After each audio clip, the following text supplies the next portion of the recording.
They say that experience is a great teacher. And today's guest, he's got plenty of experience. But before I introduce today's guest, make sure you push that subscription button as well as the notification bell so you never miss an episode of the Pro Talk podcast and another conversation with another amazing professional. I mentioned he's got experience. He's a long-time baseball coach, teacher. He played high school and college baseball. He won 2 national championships in college for Cal State. He's got a bachelor's degree in phys ed. He's got a master's degree in counseling. He coached for over 30 years in high school, taught school for over 33 years in high school. He coached for 8 years in college. He was also a scout for Major League Baseball teams. For over 11 years, he worked with the Pittsburgh Pirates, the Miami Marlins, Seattle Mariners. He was also a pitching coach for Seattle and Miami, and he worked for over 20 years in the big leagues. So, without any further ado, I want to welcome Mr. Bill Sizemore, and most everybody, we call you what? Size. How are you, Size? I'm good, man. Thanks for having me on. Well, take 2, man. Technology's working better this time. Yeah. So, let's get right to it. You're a Major League Baseball scout, and probably the biggest scouting movie ever, talking about baseball scouts, was the movie Moneyball. How realistic were the conversations in that movie? I think it was very realistic. That was an age where Oakland kind of led the way in figuring out how to better define skill sets for players to be more economical and kind of look at what makes a major league player a major league player. So it's more about being able to quantify what you see with your eyes and what plays. And so from that end, I think it was very realistic. I know the scouts that they had when they had that scene in the round table and they were going over different stuff, those are all Southern California scouts. Most of them I've worked with. You see them at a game and get to know them a little bit. So very, very, very realistic on that. It was kind of funny listening to those conversations. I would have to say those were pretty much ad-libbed because those guys that were talking, that's how they talk and that's what they say. Well, that's good to hear that it's not some Hollywood embellishment of Yeah. something that goes on. I thought it was a really good movie, and knowing that it's a true story. All right, so you were growing up in California. You started playing baseball at what age? 7 years old. We only had little league at that time in our town because it was a small town, and you're not supposed to play little league till you're 8. But my neighbor, there were only 3 people on our street. My neighbor was playing, and so I asked if I could go to practice with him, and he said, "Yeah." And then I just kept going to practice with him, and finally, the little league coach came to me and said, "Hey, if you want to be on this team, just ask your parents, and I'll put you on it." So I don't know how they circumvented the rules, but I got to start playing when I was 7. Now, was that coach pitch, or is that T-ball, or regular where they pitch? They didn't have coach pitch or anything like that. It was regular, let's go play. I wanna say maybe that it was more like T-ball, if I remember. I think we might have done some pitching, but if I remember, it was more like probably T-ball. At least that's what I remember from the family home movies. On 8 millimeter. Yeah. All right. Now, were your parents out there filming every game like today's parents? Yeah. Yeah. And it's really funny to look at because I could tell then that I really enjoyed the game. I had no idea I'd be in it for this long, but I've Yeah, enjoyed every bit of it. that's great. Now, were there any mentors or coaches that were very instrumental with your development growing up in Little League? There were. I remember one manager that I had, one coach. I think I was probably 9 or 10 years old at the time. So because I got to play when I was 7, the next year I thought I was going to like move up, but they said no, you're only 8, so you have to play in this league. So I got 2 years in that league. But then when I was a 9-year-old, I skipped the league and went right to single A, which in our town that was the highest. And I think I was 10 or 11 years old at the time, and I wanted to try pitching, and I went out there, and I wasn't doing too well, and I probably started crying. And the manager basically came out and said, "Hey, listen, you're the one who wanted to do this. So if you want to do this, this is what it's all about. So you either have me take you out or you stay in here and get it done." and that's when I was like 9 or 10. So that was very instrumental in not quitting, but the other guy I had was a guy named Mr. Shepherd, and he was the brother of Gene Shepherd, the country western singer, and he was just a good guy. He made it lots of fun. We had a lot of fun and won some games, and it was really fun.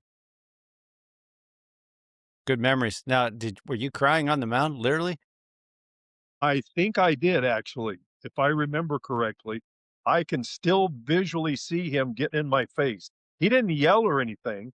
He was just very stern, letting me know that this is what you chose. So either, get it done or get out. So I was having trouble throwing strikes, but I do remember that lesson. Wow. Like the Ben And Franklin quote, if it my parents didn't go yell at him or nothing. right. So if it doesn't hurt, it doesn't instruct then, I guess. Right, right. Wow, that's a great memory. So you stuck it out and you shut down the side after that?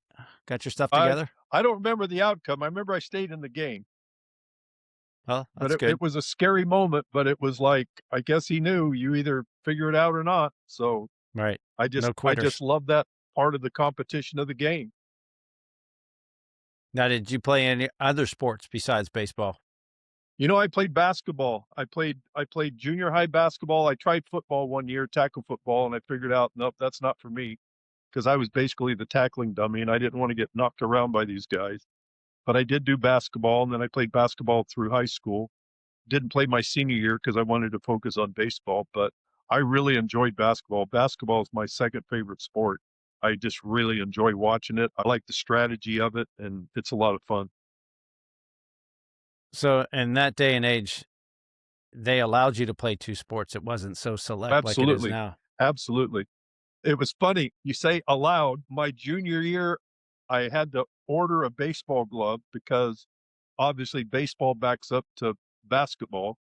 And I remember I went into the office. So the basketball coach was in there, Coach Dominguez, and the baseball coach, Coach Ridgely. And both of those guys ended up to be, when I got out of college, they were both my master teachers. So I went to work with them because I thought very much of them. But Coach Dominguez, I ordered a baseball glove. I got to practice that day and we got to scrimmaging and I wasn't being put in the scrimmages. And I'm thinking, what'd I do wrong? And they're going up and down, and I didn't get in a scrimmage. I mean, we were just inter squatting. So finally I went to my coach, how come I'm not up there? And he goes, can you put your baseball glove down long enough to play basketball? So he took it serious, but all was forgiven. But he was a great mentor to me. I mean, he was fantastic. So you said you played basketball through 11th grade. Yeah, through the 11th grade, and then my senior year, I decided not to play, which I have to say, that's a big mistake I made in my lifetime. I wish I would have played, but I thought I had to commit more time to baseball to to be able to play in college, and maybe I was half right, but I don't think it would have made a difference whether I played or not with what ended up happening. So back then when you were playing, did they have travel ball? Did you play throughout the summer? No, no travel ball. Baseball, like all other sports, they were strictly seasonal. I mean, I don't remember picking up a baseball until after basketball was over. And typically we played in the spring and what was different then is your season started late spring, but it pretty much went all the way through the summer. You know, once you got your season over, then you had Little League All-Stars and all that stuff. So I remember finishing up right around August, maybe the end of July. Wow, that's a little different than a lot of stuff. I found out when my son was playing T-ball, I was trying to get a bat from a guy whose son's a couple of years older. And he said they were out of town and I thought they were on vacation, but they were at the 6 and under T-ball World Series. And this was early August. And I thought, man, these kids are going to be burnt out so fast. Sin And under T-Ball World Series. I didn't know there was such a thing. So Yeah. I don't know what we're going to develop at that age, but Don't get me started on that. so that would be a negative in your book. Yeah, I think kids need to have time to be kids. And, kids, I'm not saying that there aren't kids out there that'll do it all the time, But I think sometimes now the way the game is done, I think sometimes we need to pretty much force kids not to, to take a break. But I think the only way that you can do that is by not having a practice, not having a program going, because kids are going to go, hey, if we have practice, I'm going. Well, don't have practice then. Take 6 weeks off or do whatever. Go be a kid, have fun, especially as a 6-year-old. I don't think it's Right. going to make a lot of difference down the road. Well, okay. So that brings me to a question. I'll ask about the professional guys later about their injuries, but what age, I'm a kid, what age is it appropriate for a kid to start throwing a curveball? Well, Tom House, the pitching guru, used to say that it was you could start doing it once you started to shave. But I think they've changed that. I would say that there's no particular age. It's what their development is. 8-year-olds may look different even though they're the same age. I have personal opinions on this that I think for me, if a kid has a bigger hand that he can get his fingers around the ball to a certain degree, and you can teach him how to spin the ball correctly, and you limit the numbers that he throws, I think that's okay. The problem is when kids' hands are too small, they find it easier to manipulate the ball by getting their hand underneath the ball. And instead of making it spin with your fingers, they make it spin like you're turning a doorknob on a door. And that's where you get the little league elbow because it's just not, they're not developed yet to do that. But if they can spin it without doing that, I'm okay with that. I've got a kid right now that I work with. He's in the 6th grade. He's got a really good curveball, but he does it right. I mean, it's a good curveball, and he loves throwing it. And I told him, we're not doing that. You're not. You can throw one per batter because you won't develop a fastball, and you're going to risk hurting yourself. So the reason they like to throw it because guys can't hit it. So that's kind of the carrot at the end. Well, I'm going to throw a pitch they can't hit. Well, throw a good fastball. They won't hit that either. So your philosophy is I'm a pitcher. I can only throw one per batter, one curveball per batter. So I'm throwing changeups and fastballs, Yeah, at that which age, at like a 9 and 10-year-old. Now, as they get older, 11 and 12-year-olds, a little more mature, you know, chronologically they may be the same age, but physically they mature at different times. So you just have to look at that and make your decision. But the problem that I see, even in high school with kids that don't throw very hard, is they overthrow breaking pitches, whether it's curveball or slider, because kids don't hit it and coaches fall in love with it. So you look at their pitch counts, and let's say they throw 50 pitches and they throw 35 curveballs. That's not good. That's not good at all. But they get results with it, and you know, it's just not a good idea, I don't think. so the fact that I'm at the plate and I'm seeing fastball here, fastball there, change up, and all of a sudden a curveball comes, I guess that curve looks like it's curving more than anything since you're Yeah. not seeing it very often. Well, the other thing I tell kids, you know, is I ask younger kids and older kids, when you throw a curveball, okay, watch the hitter's reaction. And I'll ask them, do you think you got him out because of the spin, or did you get him out because of the change in velocity? And most of them recognize it's the change in velocity that they get guys out with because their hands aren't big enough to really make the ball spin very well.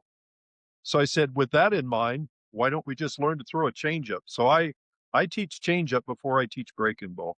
I just think it's safer. That's your wisdom right there. That was it velocity or was it the change of velocity or is it the break on the ball? And if I Yeah, was a kid, that would really fire me up, be motivated to learn this off speed stuff. yeah. And you have very few kids that'll have both. They'll be able to spin it and the change in velocity, and that's a pretty good curveball. I mean, that's what you shoot for, you know. But for the most part, I'd rather teach kids to throw a changeup and a fastball, and I get it when they get to be 12 years old and stuff like that. But man, when you go to some of these travel ball games and you're watching them and it's breaking ball after breaking ball after breaking, it's no wonder some of these kids get hurt. The Tommy John epidemic. You hear this with these high school kids. That's nuts. Yeah. Well, it's funny. I just got back from the convention and I talked to a guy that does a lot of stuff with velocity improvement, and there's a lot of different companies out there that are doing it. I think there's a lot of different takes on why there's an epidemic of kids that are having Tommy John.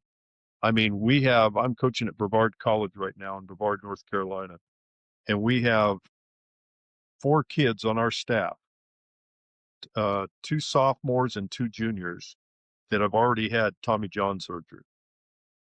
And it's funny because when I ask them, how did that happen? Their first comment was, I overthrew in travel ball. Uh, uh, you know, so part of that is, I mean, they'll throw like travel ball. That's why I think if you have travel ball, everybody on your team should be able to pitch, every one of them.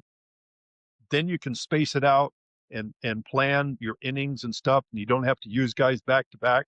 Like they'll throw a guy 3 innings, and let's say they throw 40 pitches, and then they'll give him Saturday off. They'll bring him back in that championship game, and he throws 75 pitches.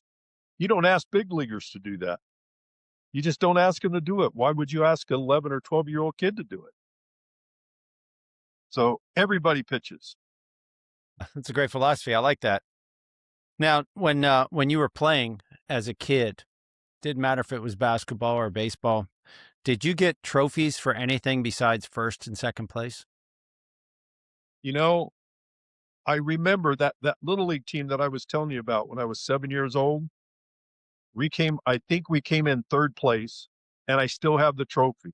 And the trophy is about 5 inches tall, and that's it. That's the only trophy I ever remember getting, ever. So I'm not a fan of participation trophies. I'm also not a fan of these kids going to these travel ball things and these rings that they get. You know, what a joke. Right. In my opinion, I get it. I said, how about just playing because you're trying to get better and have fun with your friends? Why does there have to be all this other stuff, And I'm just not a fan of it. I just don't like it. But I'm really old school about it. Hey, just play. Well, I think the premise, like you said, should be about having fun. Why do Well, you play yeah, baseball? Because I want to win a ring, or do I want to have fun playing baseball? yeah. And I mean, I don't see anything wrong. You win a tournament, you get a plaque, and here's the other thing. And I would say a team plaque, not an individual plaque. But that's me. Because I just think when you start doing that, it becomes more about what they do individually than what they do collectively. And I just think that's the wrong message to give kids. You mentioned your third place in that tournament. What was your worst memory in sports as a kid, or Golly, I worst don't defeat, I remember should any. say? We came in third place in the league, and I don't remember any bad memories. Just remember having fun. I didn't know if we won or lost. I just remember we got to go play, and that was fun. Yeah, that So was that's a fun. healthy background right there. That's good. Yeah, it was fun. I never felt throughout my little league, pony league, I never felt any pressure. Matter of fact, I'll tell you a story. When I was 14 years old, I had had quite a bit of success in baseball. Now, when I say quite a bit of success, I made the all-star teams and stuff like that. But I had fun. So then when I was 14 years old, I was playing pony league. So that's the second year after little league. And I played for a guy named Marty Dinkin. Now, many of your viewers may not know, or they may know who Marty Dinkin was, but Marty Dinkin was from New York, and his line of work, he was a boxer. And Marty, or I can't call him Marty, Mr. Dinkin was the fight official in all of the Rocky movies. Oh, really? So he has a background, and he always called me Billy Sizemore, Billy Sizemore. But I remember one day he was the youth director on the base. So where I grew up was on a naval base. So he was in charge of all the youth sports on the base, the basketball teams, for kids to play and all that. So he coached our pony league team.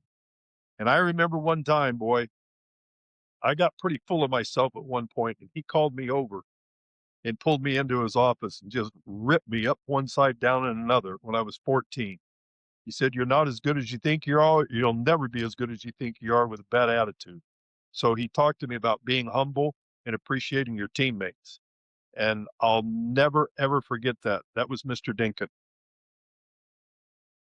What a great memory that is, huh? Yeah. I remember So that one like it's yesterday too. he's the official in the movie Rocky? Oh, yeah. He ended up being in California, the head of the boxing association in California. So you can Google him and look him up. He's a big time guy. He's passed away since, but he was big time. And that's funny because I remember that when we would go to the youth center, you walk up and there was an outside boxing ring. He had a boxing ring set up outside, and he'd have fighters come in that were in the Navy. He'd have fighters come in and help him and train him. And that's Wow, how he cool is loved that? boxing, Yeah, but boy, he was a good baseball coach too. We won the league. that's He coached the All-Star team. We won in All-Stars. I mean, he was he was from the Bronx, New York, and he had a New York attitude. I loved it. He was a great man. I just really enjoyed playing for him. that's great. Well, let's get to your experience as a high school teacher. I know we could probably talk for 10 hours about that wonderful experience. You taught for over 33 years, is that correct? Yes. Yep, middle school and high school. Okay, from when you left to when you started, is there a difference in kids or parents, administration? Well, I don't the easy answer to that is say, yes, there's a difference in kids, and my opinion is it's how they're being raised. Accountability, responsibility, integrity, some of those words are no longer in use, which when my day, like with Mr. Dinkin and Coach Dominguez and Coach Ridgely, hey, those were the top of the list, you know? And nowadays it's not so much that anymore. That's one of the reasons I got out of teaching and out of coaching because I wasn't going to spend half my time in a principal's office defending myself as a coach and as a teacher. I mean, if I screw up, you have every right in the world, but screwing up is not holding a kid accountable, you know? And I was in the office more times than not for holding kids accountable than anything that I did wrong. If I say we're going to be on the field at 1:45, that doesn't mean 1:46. That means 1:45, we're ready to go. And if you're not there, then I'm going to send you home because you don't appreciate being here. So go home. Well, that upset people. But guess what happened? They all learned to be on time, which to me is an important life skill, you know, taking care of our field. We had one of the nicest fields in Ventura County in California. And yeah, I did a lot of work on it, but the players did most of the work. They all had chores to do. And if I came out and the field wasn't taken care of, we started off practice with a nice reminder of warming up with a lot of running. And I told them, you can either do what I ask or we can do this every day. Figure it out. Only had to do it once. You couldn't get away with that now. You get in so much trouble. And I just think that how we deal with kids now is different. And to a degree, I understand because of lawsuits and stuff like that. But I just see the difference in the way kids are. They think that their opinions sometimes are equal to the coaches and should be considered on the same plane. No. And I know your dad, if you went in and told your dad, hey, my opinion is the same as yours, you'd probably pick yourself up off the floor, you know? And Yep. that's just the way it was. You learned that no, there's a hierarchy here. And by the way, I'm the boss. You don't like it? Go. That's the way it was. We had talked previously off air about the role of teachers as co-parenting. Can you get into that? Oh, yeah. You know, we talked before about the contrast. When I first started teaching back in 1979, um, of course, my mentors were the teachers that I had in high school, coaches, PE people. And so I did what they did, which was accepted then. Kids were accountable. They had to dress out. They had to take a shower. They had to be on time. They had to, wash their clothes over the weekend. I mean, all that stuff, which are all good things for kids to do. But as I worked through probably my last 10 years, that was all gone. We weren't supposed to make them do anything if they said, no, I didn't want to. But in my day, my parents always told me, you get in trouble at school, you get it twice as bad when you get home. End of story. I don't call the teacher to find out what happened. All I know is what happened, and that's that. That's all that matters. You will not disrespect your teachers. You will not disrespect people at school. Case closed. That doesn't happen today. They think it's supposed to be some sort of a contest, and it's like every time you go in a meeting, it's like you're going to court to prove that you didn't do anything wrong. I just got tired of that. I love being around kids. Kids weren't the problem. Kids got it.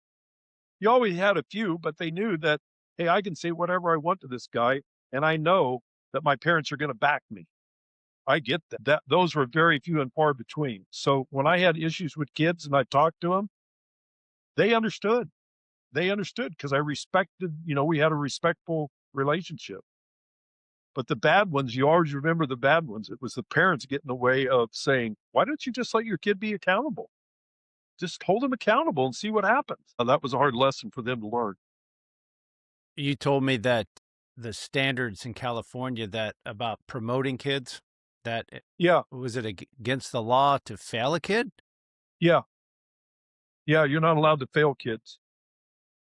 So of course I got in trouble for this. Not real bad trouble, but my principal would say, did you really say that? I go, well, it's the truth. My last few years of teaching, they had a policy in California in our school district that as a middle school student, so that's sixth, seventh, and eighth grade, you did not have to pass a single solitary class to be promoted to go to high school.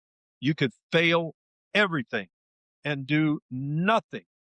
And I do mean nothing. And you're going to be promoted to the high school. That was their policy. So So, forget about getting what you deserve. no, no. That's why I told parents when I got in trouble, I said, if you want your kids to have a good education, you're the one that needs to make them do the work because we can't. I mean, we can tell them, we can give it attention, we can do whatever. But in the end, if they just say, hey, I'm not doing this, that's the end. And they're still going to go. And I asked them, why do we do this? How is that good for a kid? Well, if we retain them, we don't have any place to put them. Then find a place to put them. Make them repeat the grade. Well, that would really hurt their ego. And failing every class and promoting them is okay? What message are you giving them? They Yeah. didn't want to hear that. Liberal. They didn't want to hear that. Wow.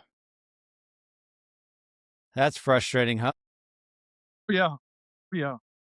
But, I don't know. I held my ground on what I felt was important, and I knew that I could have just been a wet paper towel and gone along with everything and not had any conflicts or anything like that. But that just wasn't my nature. Wasn't my nature. You remember Dobson, Focus on the Family? You Yeah, remember? James Dobson. Yeah. He was at an ABCA convention one time giving a talk. And this was right after I'd had one of the incidents. And I went and I waited after he did his talk, and then they had a Q&A with him. And so I went in and I talked to him. And I got to talk to him semi-privately. I said, I really like what you do. And I said, but here's a problem I have. And I told him, my principal's worried about phone calls because I hold kids accountable. What should I do about it? He looked right at me and goes, you know what? In your profession, if you're not getting phone calls, you aren't doing your job. Thank you very much. That's always what I thought. So he gave me a stamp of approval, which I really liked. I appreciated that. Yeah, he was a good man. All right. So I know we could talk about this and the other problem with schools and so forth, but let's get back to what's really exciting about your life is you were a major league scout. And okay, if you could define what does a scout do? So I'm a college graduate, I played college baseball, and I want to be a scout. What does a scout do, and what's the average fan not understand what a scout does? Well, I don't know so much anymore because it's changed so much because they really rely a lot on analytics, you know? And like I mentioned earlier, I think analytics are good as a tool, but not as an end all. Like I said, I haven't been around it, but I know there are a lot of organizations now that they base their decisions on analytics. And then there are other organizations that use analytics as a tool, but it's more to confirm what they see with their eyes to say now that they have proof scientifically that what they see with their eyes is proven scientifically, like spin rate and stuff like that, you know? So so that's different now. But when I was scouting, I mean, you went out and looked at 5 different tools and, you graded those guys, and there was a standard, there still is, of 20 to 80. And I think the biggest thing about scouting is when you look at high school players or even Division I players, and you think, "Man, these guys are really good." And then you go, "They only have 2 guys drafted." That tells you how tough it is, you know, to be drafted and be considered a professional prospect. And now even more because they only have 20 rounds. When I was scouting, they had 50 rounds, but, you know, it's a tough profession. But, you know, look you look for what they're again, I am very inexperienced by comparison to a lot of guys that have been in scouting for 30 or 40 years. You can't beat experience. But, you know, you look for athleticism. For me, you look for athleticism, how easy their throwing is, what kind of a runner are they? What does their swing look like? Is it kind of reaction swing? Is it quick? How do their hands work? You know, stuff like that. And you listen to the way the ball comes off the bat, you know, because a guy like an Aaron Judge, when he hits a ball, it sounds very differently than somebody else, you know? So there's just I listen to scouts of things that they've looked at in players, and it's just amazing how in depth they can go to really be able to break down a player and say, this guy, we think this guy's going to be a prospect and a top draft pick, you know. But I think one of the things that I tell kids all the time, what you guys don't understand is that, you know, scouts can go to the field and watch you play. They're not stupid. They have a list of people that they can compare you to, and that's what they do. They take an amateur player, and on your draft report, they say, "Who does this kid remind you of?" So that the guy reading your report can get a very good picture of what you're seeing because they haven't seen him yet. They will down the road, but you know what I'm saying? But, you know, the thing that I tell players, they can come and watch you play. What they can't see is what kind of a heart you have, you know, and what your attitude's like. That's why they call coaches. What kind of a worker is he? What's his attitude? How does he treat his teammates? What's his attitude when you win? What's his attitude when you lose? What does he do when he gets a bad call? Those are all things that go into that mix, you know? Because if you got a guy that's going to fly off the handle and stuff like that, doesn't matter how good he is, he may not be in the game. You know, he might go out and get in trouble. So that really comes into scouting, you know, and so scouts will get there way early when you don't even know they're there just to watch, just to watch. I remember John Garland pitched in big leagues for a long time, won a World Series with the White Sox. When he was a senior in high school, I was at a game in Las Vegas. It was a big time tournament. He was pitching. It was like a 1-1 game in the 8th inning, and there were probably 40 or 50 scouts there. I mean, because he was at that time, because it was later, they knew he was gonna be a number 1 pick. And he goes out in the bottom of the inning, and I think it was probably with 2 outs, and it was a 1-1 game or a 0-0 game. Guy hits a home run off of him. I can still see it. He just turned around and watched it. Ball went over the fence, walked to the dugout. He made himself a lot of money that day just by that one action. He didn't throw his Right, glove, he didn't do anything. He just very professional. Just go to the dugout. "Hey, he got me." That's it. right. Made a lot of That's money for classic. himself that day. That's great. Now, you, 2 things about former professional players. You mentioned about analytics and that Tom Glavine and Greg Maddux, if they were coming up today, we might not ever know who they were. Yeah. I won't say that they wouldn't have gotten drafted, but I think they might have had a harder time because they didn't fit the image of the hard throwers, you know? And They were both great pitchers. They had great pitchability. They were highly competitive. But, if you see, like, I think Maddox, when he was in high school, he was probably 87, 88. And I've seen his draft report. You can see those online and what the guy wrote about him and stuff. And it took a lot of courage to say this guy's going to be a big time winner in the big leagues because he's got an above average breaking ball and stuff like that. At 88, that doesn't sell a general manager and it doesn't sell your ownership to say, we're going to give a guy a lot of money and he throws 88 miles an hour. You can't do that today. You better see those numbers. I don't know that projectability is so much a part of scouting today as it used to be because of analytics. That's only my opinion. I don't know if that's true or not. There has to be some projection within it, but they like to see the numbers now, so that makes it easier for them. Right. Versus, it's interesting. It's like we want to see a strikeout, but the smart pitcher throws that fastball a little off the plate and the guy grounds out to second base with one pitch instead of having a nine pitch at bat and strikes the guy out. Right. Yeah. Yeah. They know. I mean, I've heard big league hitters see them all the time. Barry Bonds said, "I don't care how hard you throw the ball. You keep throwing that pitch that speed, I'm going to get you." It's the guy that can change speeds and move the ball around that makes it more difficult. The Hmm. velocity doesn't mean anything because you see it every day. That's why, you remember when it went from like an average 92 fastball to 95 and now it's like 97.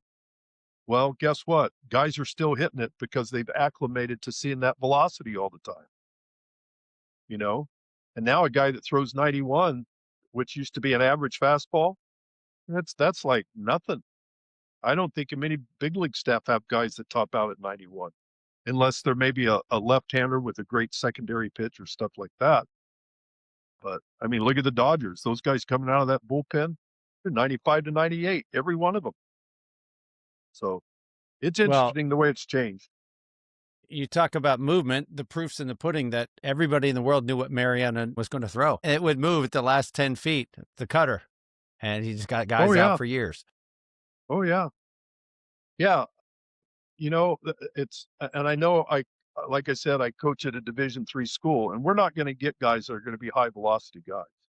Now, if we develop a kid that comes in and let's say he's a 6'5" right-hander, in a year or two, he does the program, he works, and he's up to 94, 95. We probably won't keep him. He'll go into the portal, and he should. I mean, a kid that wants to do that, I think that's our job, you know? But teaching movement, that's one of the hardest elements for a hitter to adjust to because the ball changes planes. So you can get away with 84 with movement. You can't get away 84 with flatness. That ball gets Hmm. racked, even at this level. So we work with guys on location and movement. Of course, they're all worried about velocity. But I said, guess what? That might not happen for you, but you have more control over learning command and movement than you do over velocity. I have to step back and correct myself. I got a Yankees fan who's yelling at the screen right now when he sees this. I said Mariano Duncan. It's Rivera, the pitcher. Duncan was But the yeah, hitter for the Mariano Phillies, correct? Rivera. Yeah. So, all right. He had a Speaking pretty of good professional, go ahead. cutter. Yeah, a little bit, huh? Uh, you coached Jack Wilson in high school.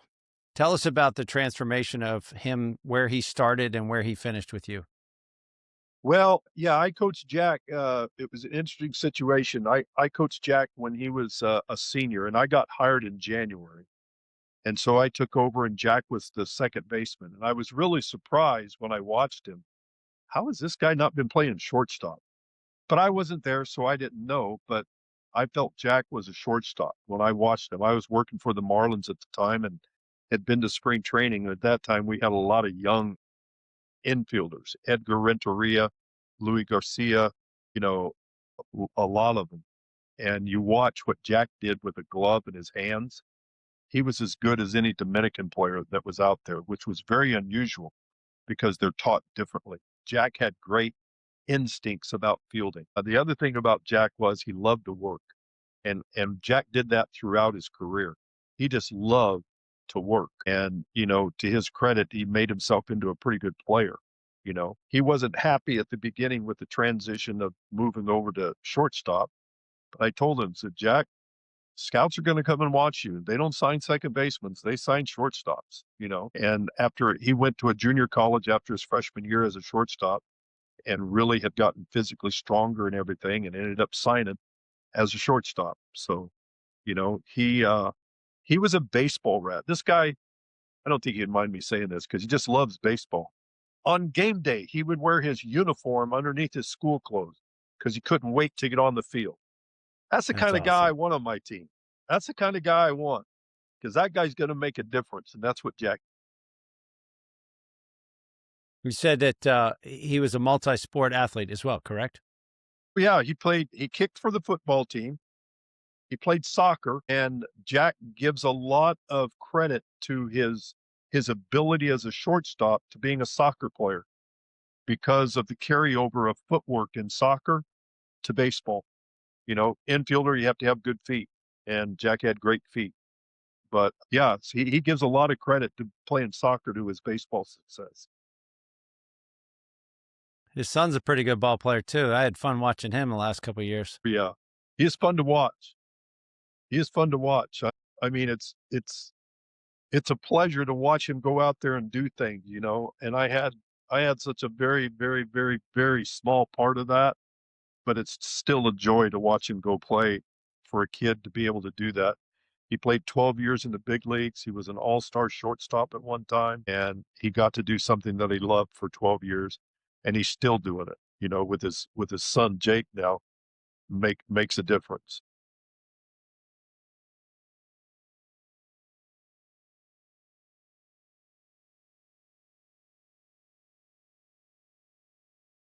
Yeah, yeah.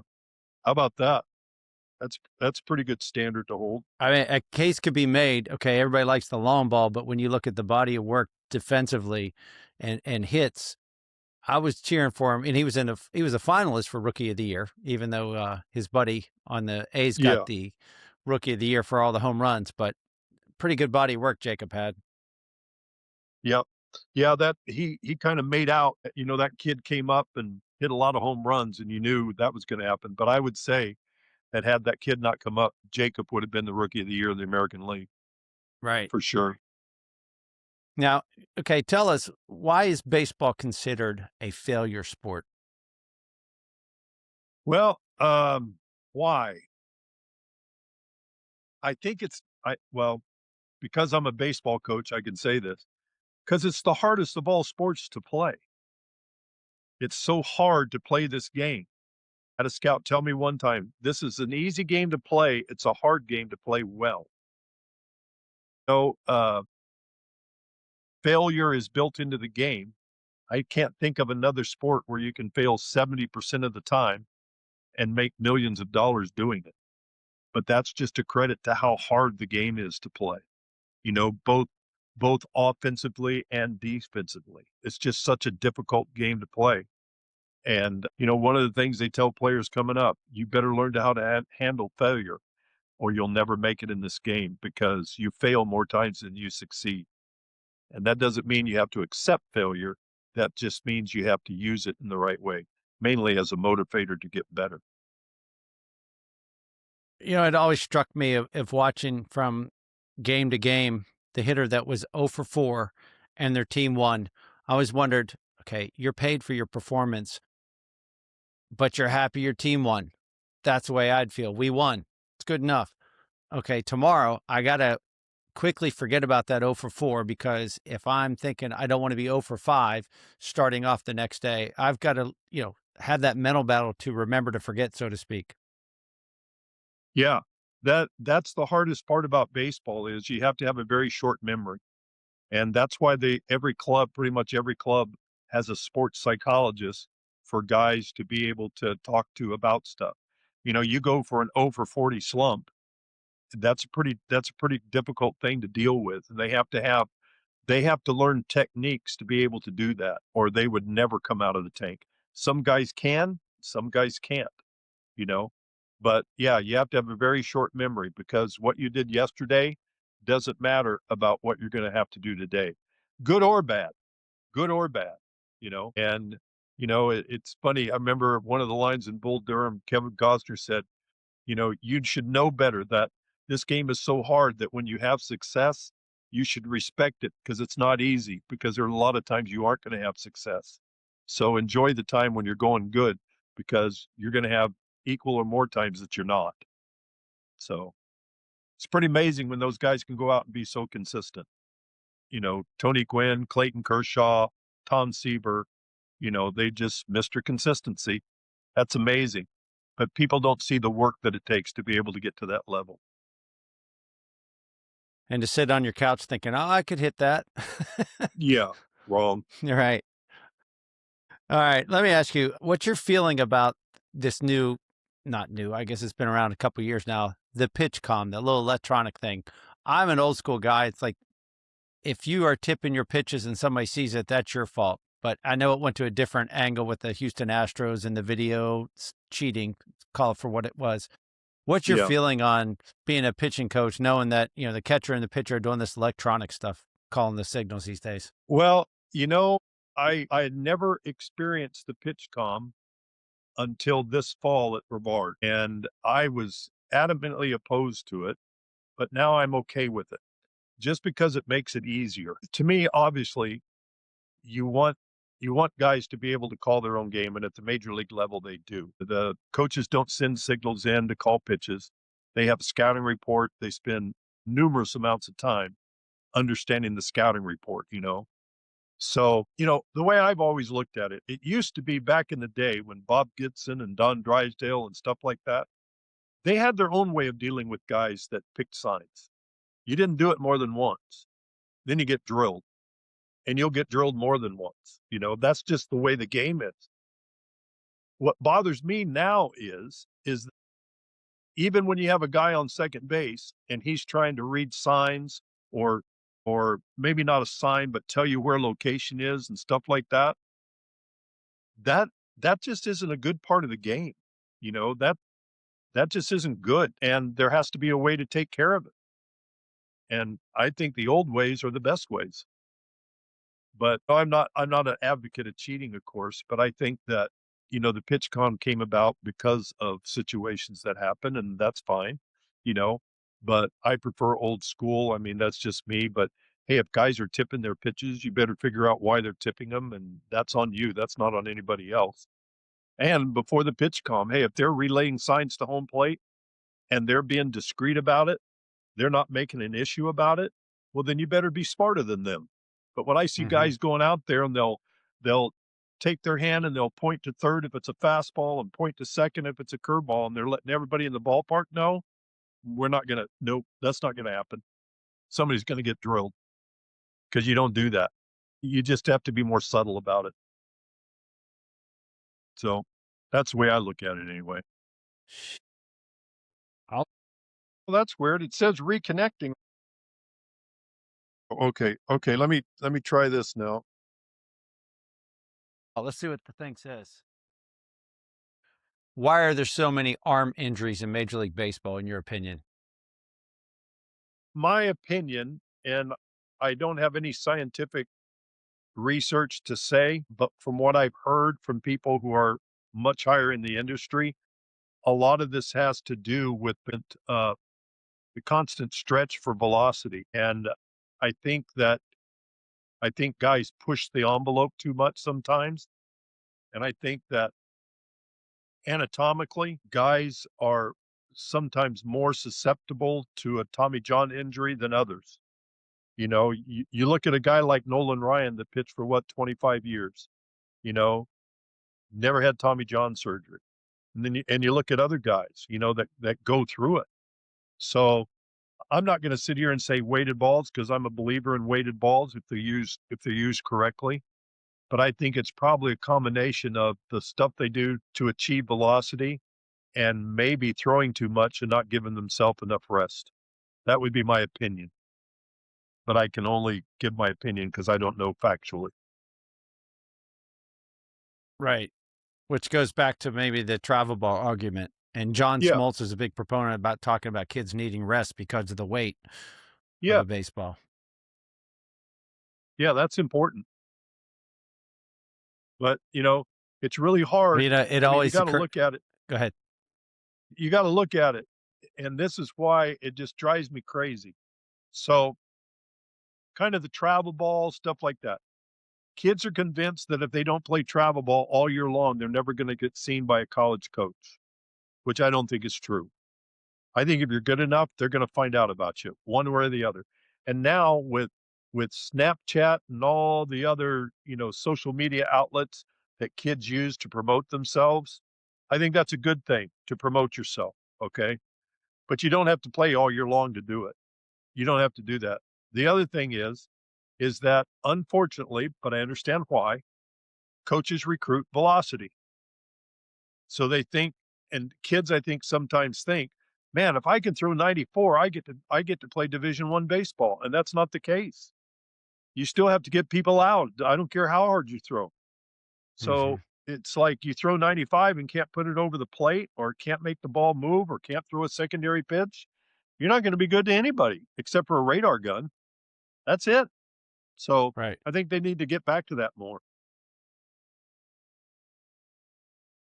Well, you meant when we were talking about as far as rest, John Smoltz is a big proponent about saving kids' arms.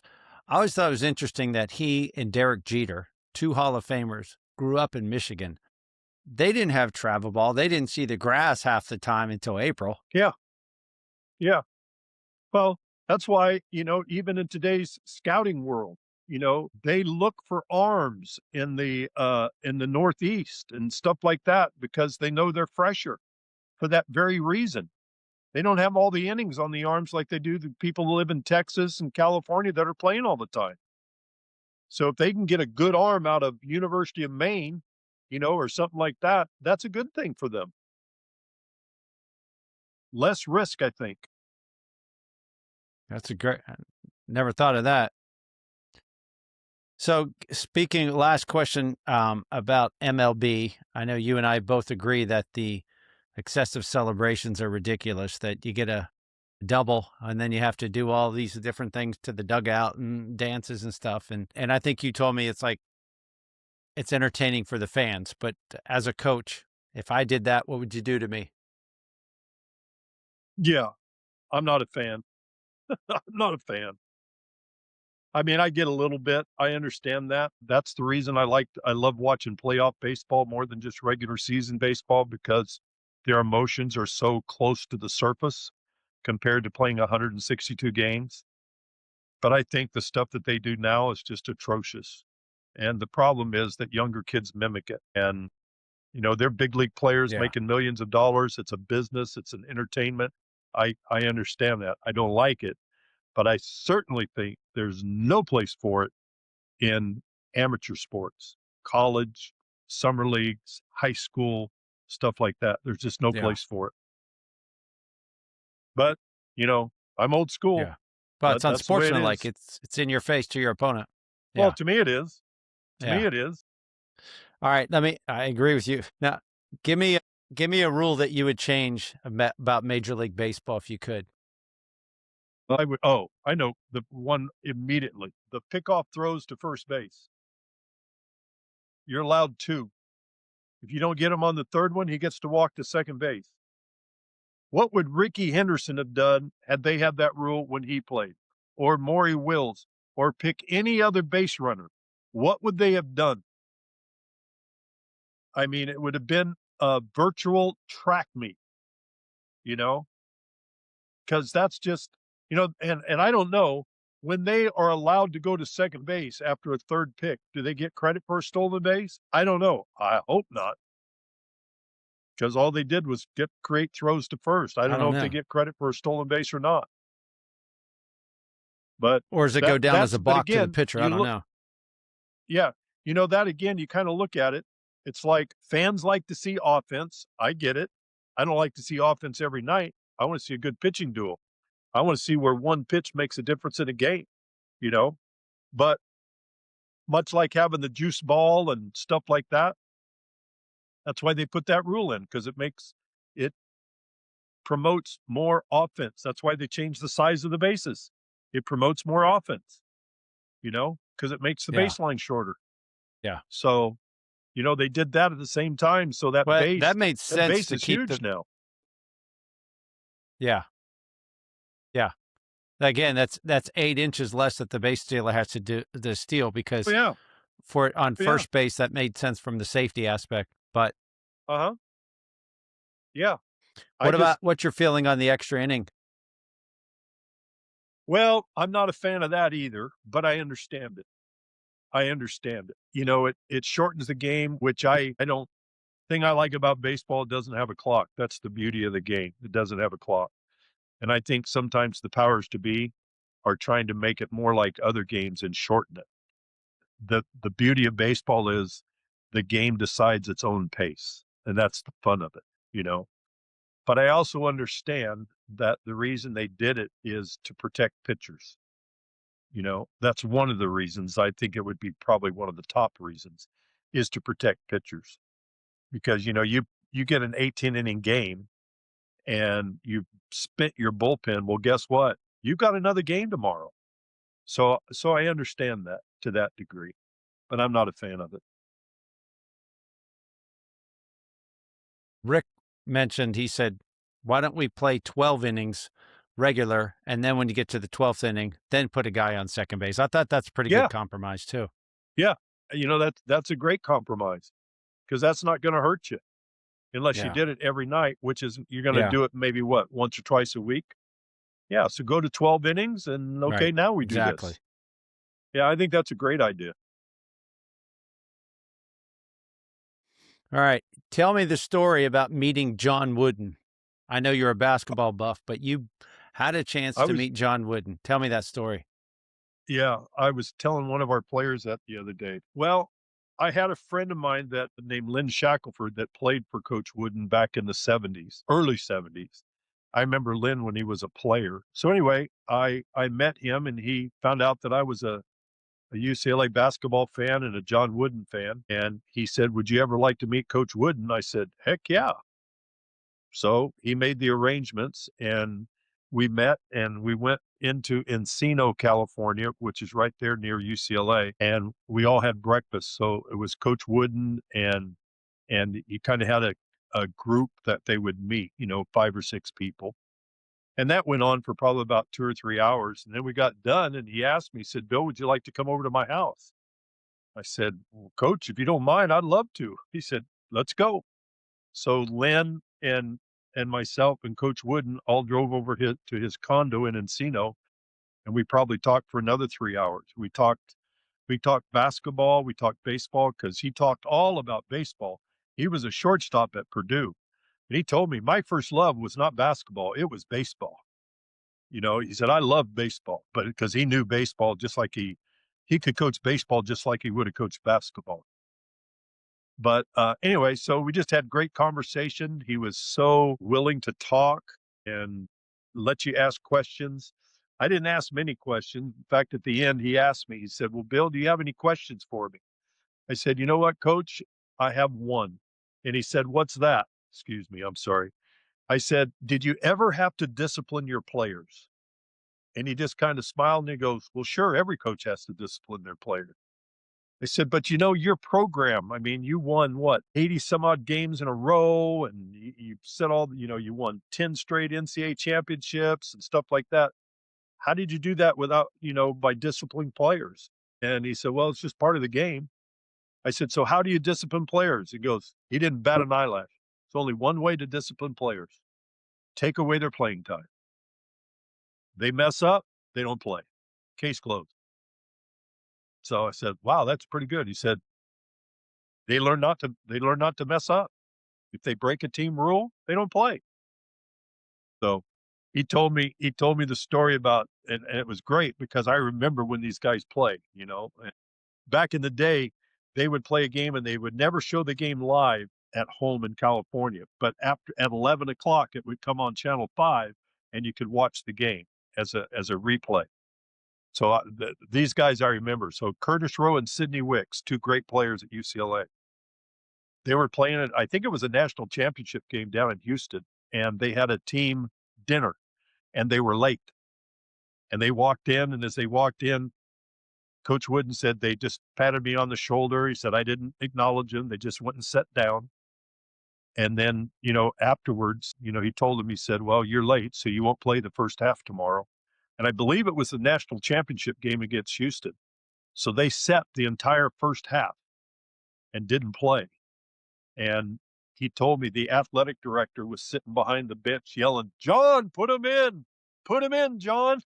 He didn't put him in, not till after the first half. They went on and won, but he wasn't gonna put him in. They were late. Case closed. So, pretty interesting. What a great human being. Everything you read about him is true. He did tell me the story about, I'm sure you've heard this, that, one of his big deals was you pay attention to detail. And he told me the story about when one of those guys first came to UCLA, he taught them how to put on their shoes and socks. He taught them how to put their socks on correctly. And I said, "Why would you need to do that?" He said, "Because if you don't put your socks on correctly, you get blisters. And if you have blisters, you can't play. So we're going to do it right. You do that today, you'd probably Awesome. get in trouble. This is how we wear our socks."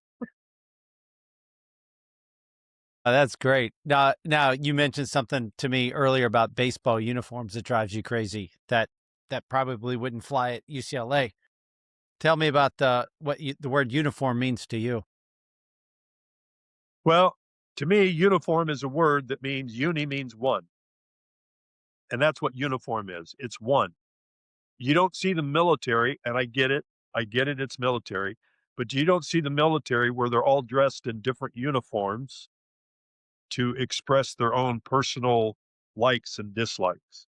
You know, it drives me crazy to watch what they've done with the way the uniform is today and what they're allowed to do and not do. I'm not a fan of the long pants. I wish they would have, the short pants and I wish guys would all wear the same color of shoes. I wish they had to be more uniform in what they did and what they do. But again, I get it. It's money, it's marketability, it's social media. I get all that. We had a kid come to practice the other day and he had a pair of red spikes on. I go, "We don't wear red. We don't have red. We have nothing red in our program. What's the red for?" And he goes, "Well," he said, "our colors are blue and white, so I figured red, white, and blue." I said, "Well, I'm not gonna fault you for that, but we don't wear red." So, I don't know where they get this from, Nice try, kid. but yeah, but Right. Well, yeah, what they see on TV, I uniform guess. means uniform. I mean, What? it's like, Who's your favorite sports? who's That's my right. favorite what? I'm sorry, who's my favorite what? Who's your favorite sports team of all time? My favorite Sports team. sports team? Well, I would have to say Yeah. it would be the Dodgers during the Tommy Lasorda era. Garvey and Lopes, Say, Yeager, Sutton, all those guys. Those were fun teams to watch. I also like the Cincinnati Reds. I mean, I loved watching the Reds play because of Sparky Anderson and Pete Rose and all those guys. They played the game the right way, but because Sparky Anderson. So Sparky was a good guy. But though, if I had to pick two baseball teams, that would be it. From the Lakers, it probably would have been, I loved watching the Lakers when back in the early 70s when they had Jerry West and Gail Goodrich and guys like that. They were fun to watch. They had, regarding the NBA, I just think at that time they had more of a team concept than they do now. Now it's just come down the floor, shoot, and let one throw up from 40 feet and hope it goes in and then go play defense, if that's what they want to call it. So, not a big NBA fan anymore, but yeah.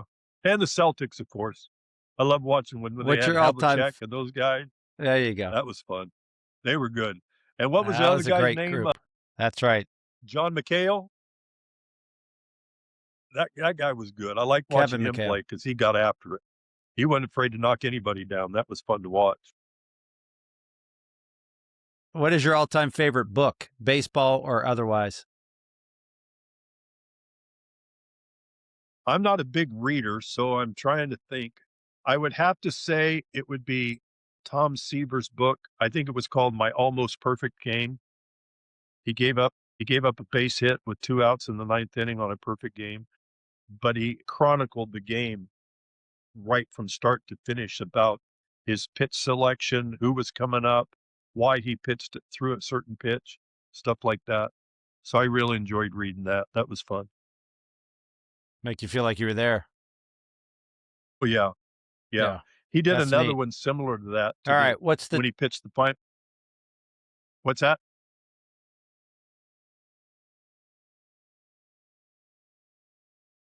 Toughest sport besides baseball? Man, I don't know. I would say conditioning-wise, it's probably wrestling or swimming, but as far as participation, I'd say it's probably golf. You know, golf and baseball have a lot of similarities. It's one-on-one, it's you against the course, and, you know, it's a big psychological thing too. So I'd probably have to say golf. right. All right, and wrapping up, if you could give a message.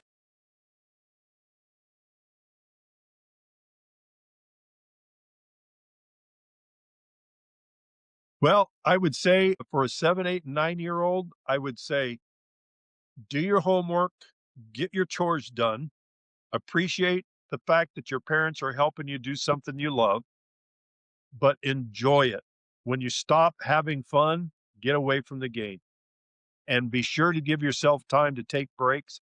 It's not going to make a big difference in their lives when they take a break, and it gives them time to be a kid and just enjoy themselves because at that age, you know, there comes a point where even in college, as much fun as they have in college, especially now with the transfer portal, even college baseball and college sports is now more more of a business than it's ever been. It is. So, hey, take the time to enjoy it while you can. To truly amateur status of youth sports and high school sports.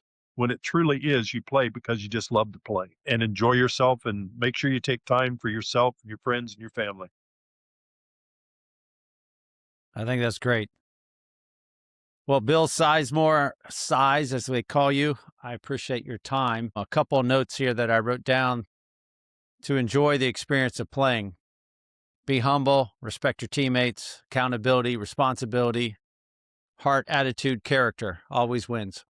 So before I wrap up, Size, thanks so much for your time. And I'll let you know how this editing comes out. I appreciate your time again. Absolutely, man. Always a pleasure. I could talk for days about this stuff. Thanks again for taking the time to Well, I talk. appreciate your insights. Yeah, All I right. appreciate your time. And so for you Okay. out there, make sure you subscribe, send these former episodes and this episode to a friend you think would benefit. Until next time, make the most of your time and hang tough.